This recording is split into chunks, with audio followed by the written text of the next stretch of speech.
புதுச்சேரியில் நண்பனை கொலை செய்த ரவுடியை பழிக்கு பழியாக கொலை செய்ய திட்டம் தீட்டிய ஆட்டோ ஓட்டுநரை பட்டப்பகலில் சுற்றி வளைத்து அரிவாளால் சரமாரியாக வெட்டிய சம்பவத்தின் சிசிடிவி காட்சிகள் வெளியாகி அதிர்ச்சியை ஏற்படுத்தியுள்ளது.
இதுகுறித்த கூடுதல் தகவலை செய்தியாளர் அக்பர் அலி வழங்க கேட்கலாம். அக்பர் அலி, வணக்கம். இந்த சம்பவம் தொடர்பான முழு தகவலை சொல்லுங்க.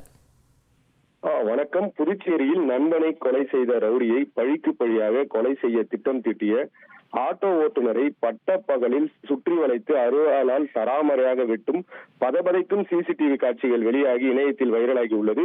புதுச்சேரி பெரியார் நகர் பகுதியைச் சேர்ந்தவர் லூர்து. ஆட்டோ ஓட்டுநரான இவர் மீது அடிதடி, கஞ்சா விற்பனை உள்ளிட்ட சில வழக்குகள் உள்ளது. இந்த நிலையில் இவர் நேற்று காலை பேருந்து நிலையம் பின்புறம் உள்ள முத்தமிழ் நகரில் பழுது பார்க்க விட்டிருந்த தனது ஆட்டோவை எடுக்க சென்றுள்ளார். அப்பொழுது அவரை பின்தொடர்ந்து வந்த 3 மர்ம நபர்கள் அவரை சுற்றி வளைத்து அரிவாளால் சராமரியாக வெட்டிவிட்டு தப்பிச் சென்றனர். இதில் ரத்த வெள்ளத்தில் சரிந்த லூர்துவை அங்கிருந்தவர்கள் மீட்டு அரசு பொது மருத்துவமனையில் சிகிச்சைக்காக அனுமதித்த நிலையில் அவருக்கு 8க்கும் மேற்பட்ட இடங்களில் கத்துக்குத்து காயங்கள் உள்ளதால் அவரை தீவிர சிகிச்சை பிரிவில் அனுமதித்து மருத்துவர்கள் சிகிச்சை அளித்து வந்த நிலையில் மேல் சிகிச்சைக்காக சென்னை ஸ்டான்லி மருத்துவமனைக்கு கொண்டு செல்லப்பட்டு அங்கு அவருக்கு தீவிர சிகிச்சை அளிக்கப்பட்டு வருகிறது.